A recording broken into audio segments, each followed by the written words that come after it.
आप बताओ, तुम्हारा खून चूसा जा रहा है, तुम्हारे तरक्की के राहों को खत्म कर दिया गया, तुम और नीचे नहीं जा सकते। अब तुम समंदर की तह पर आ चुके हो, अब यहां से उठना है, आपको उठना है और ऐसे उठोगे इंशाअल्लाह ताला जैसा अल्लाह के हुक्म पर जो सूरज निकलता है। ये बादल छटाइए, तुम मेरी बात को याद रखो, इंशाअल्लाह ताला सूरज निकलेगा, सूरज की किरणें चमकाएंगी आपको, और जब धूप आएगी तो दुनिया समझेगी कि हां, जिसको हमने 60 साल झूठ और धोखा देकर दबा कर रखा, आज वो बाशऊर हो चुका है, आज वो अपने हक को पहचान चुका है, आज वो उठ चुका है। याद रखो, अगर आज आप नहीं उठेंगे तो नुकसान किसका होगा?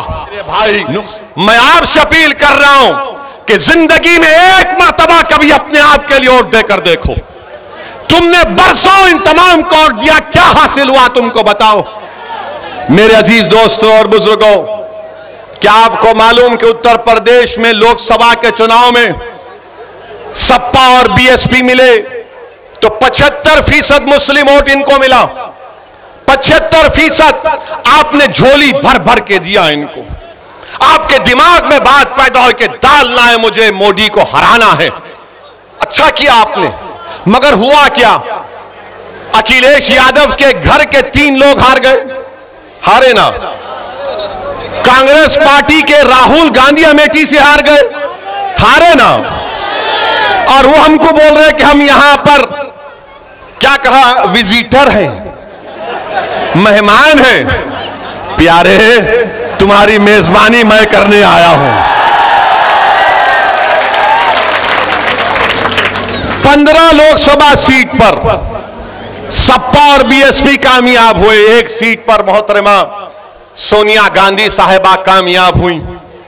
अब आप सोचिए, 75% आपने वोट दिया तो पूरे उत्तर प्रदेश में ये बीएसपी, सपा, कांग्रेस के 16 लोग जीते, बाकी पर बीजेपी जीत गई।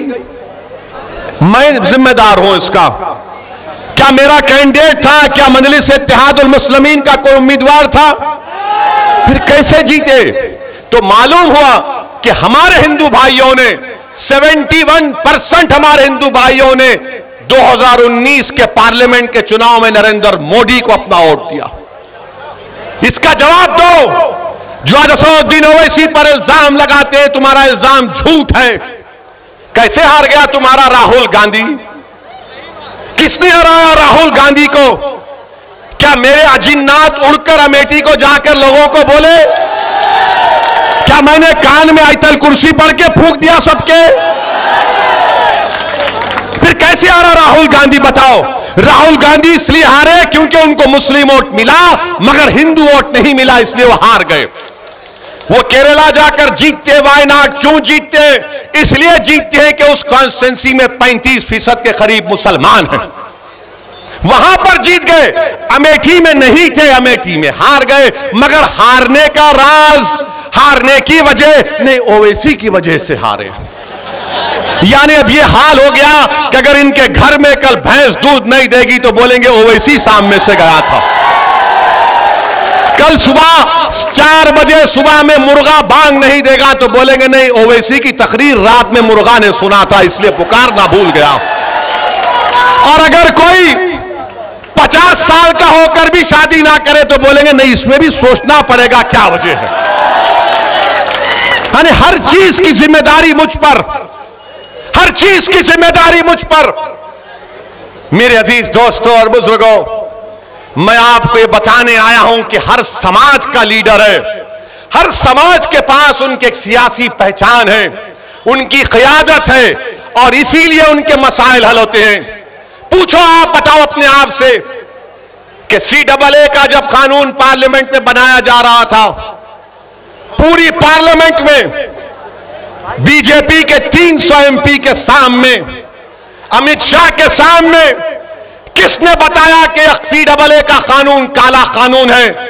और अमित शाह के सामने हमने कहा है कि अंबेडकर के बनाए हुए संविधान के खिलाफ है, यह काला कानून है, मैं इसको नहीं मानता और उस कानून को फाड़ दिया मैंने।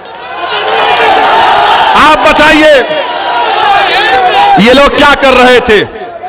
आज मंजलिस को कांग्रेस सपा बोलती है कि ये वोट काटने आए। पूछिए इन पार्टियों से कि जब अमित शाह ने 2019 जून या जुलाई में अनलॉफुल एक्टिविटीज प्रिवेंशन एक्ट का कानून का तरमीम करने का बिल लाया, और वो कानून क्या कहता है मालूम आपको? दिल्ली में एनआईए का एक इंस्पेक्टर कानपुर के किसी एक बच्चे को टेररिस्ट करार दे सकता है बगैर उस पर कोई केस आए। उस कानून की तायीद किसने की? कांग्रेस ने की। उस कांग्रेस की तायीद, उस कानून की तायीद समाजवादी पार्टी ने की। उसकी मुखालिफत कौन किया? कौन तरमीमात पेश किया? किसने उस कानून के खिलाफ वोट दिया? हुआ मजलिस इत्तेहादुल मुस्लिमीन असदुद्दीन ओवैसी और इम्तियाज जलील। क्यों किया आपने तायीद की? क्यों समाजवादी ने और कांग्रेस ने तायीद की? इनके पास कोई जवाब नहीं है। मेरे अजीज दोस्तों और बुजुर्गों, ये सब लोग हारते हैं। 2017 का चुनाव हार गए, कांग्रेस और समाजवादी मिल गए।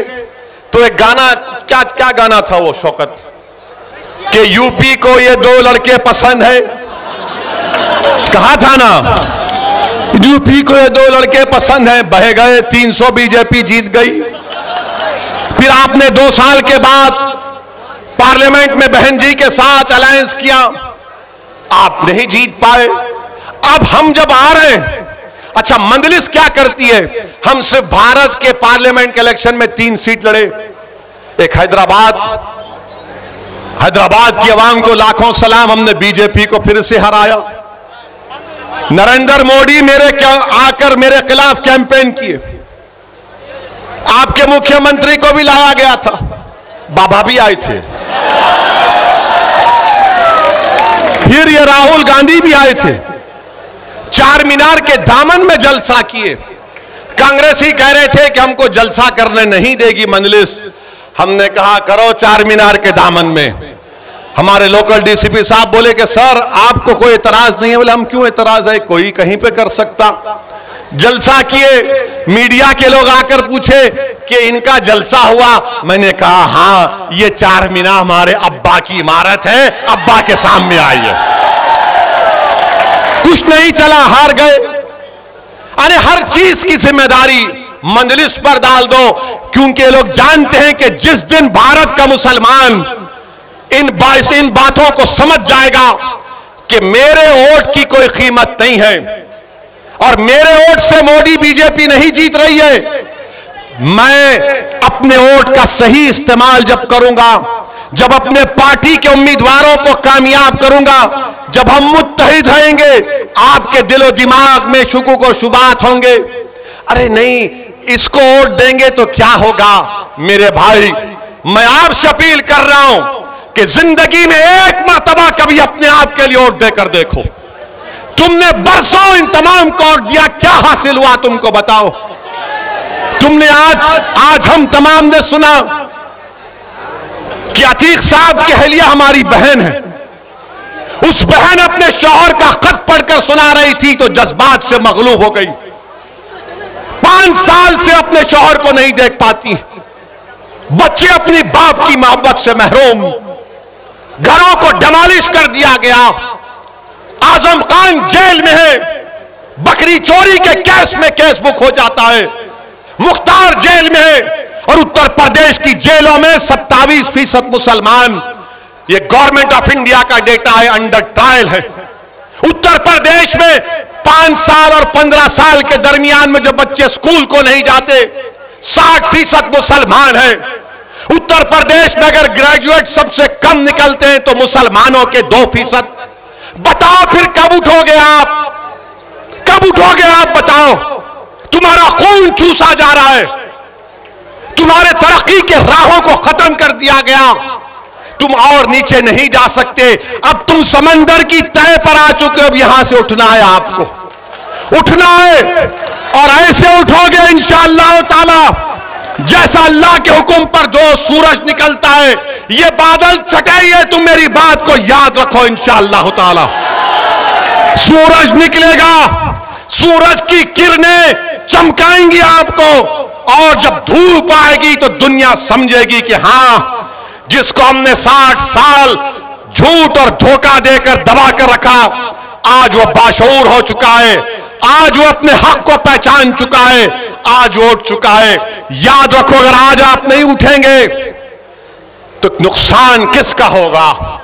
नुकसान समाजवादी का नहीं होगा, नुकसान बीजेपी का नहीं होगा, नुकसान कांग्रेस का भी नहीं होगा, नुकसान हमारा होगा। मैं नौजवानों से, उनके बड़ों से अपील कर रहा हूं कि आपने अपनी जवानी को लुटा दिया इन तमाम लोगों के लिए, खुदा के लिए इन बच्चों की जवानी को मत लुटने दीजिए।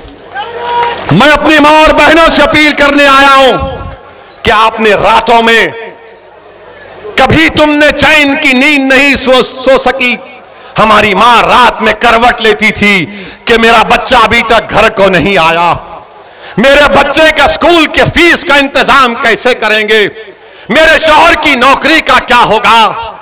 अगर कहीं से पटाखे की आवाज आ गई तो मां का कलेजा हिल जाता है कि कहीं मेरे बच्चे को गोली तो नहीं लग गई, कहीं मेरे बच्चे को गोली तो नहीं लग गई। मेरे भाई, ये कब तक इस गैर यकीनी कैफियत में हम जिंदगी गुजारेंगे? जमहूरियत है, संविधान है, और संविधान भारत का आईन आपको इजाजत देता है कि अपने वोट से अपनी क़ियादत को बनाओ, मुझे मत बनाओ। मैं आज हूं, कल इस दुनिया से चला जाऊंगा, मैं भी जमीन की ग़िज़ा कभी बन जाऊंगा, मगर आपके लिए आया हूं और आपके लिए आता रहूंगा। आप याद रखो मेरी इस बात को कि मैं आप तमाम को, भारत के हर मजलूम अवाम को अपने पलकों पर रखता हूं, हर कमजोर को अपने पलकों पर रखता हूं। मैं जब इस दुनिया से जाऊंगा तो मेरी एक ही ख्वाहिश है कि अल्लाह मुझे अपने जिस्म से रूह निकालने से पहले मैं ऐसे नुकूश छोड़ जाऊं कि हर कोने में भारत का असदुद्दीन ओवैसी से बेहतर एक सियासी कायद, एक सियासी रहनुमा बन सके। मेरे अजीज दोस्तों और बुजुर्गों, आप और सुनना चाह रहे या खत्म कर दें? गर्मी तो नहीं हो रही है? बोले, थके तो नहीं ना? थके तो नहीं ना? बोर तो नहीं हो रहे ना? तो ठीक है, अब इतना बोलेंगे कि इंशाअल्लाह ताला विधानसभा के चुनाव तक, उसके बाद भी जिंदगी भर बोलते रहेंगे।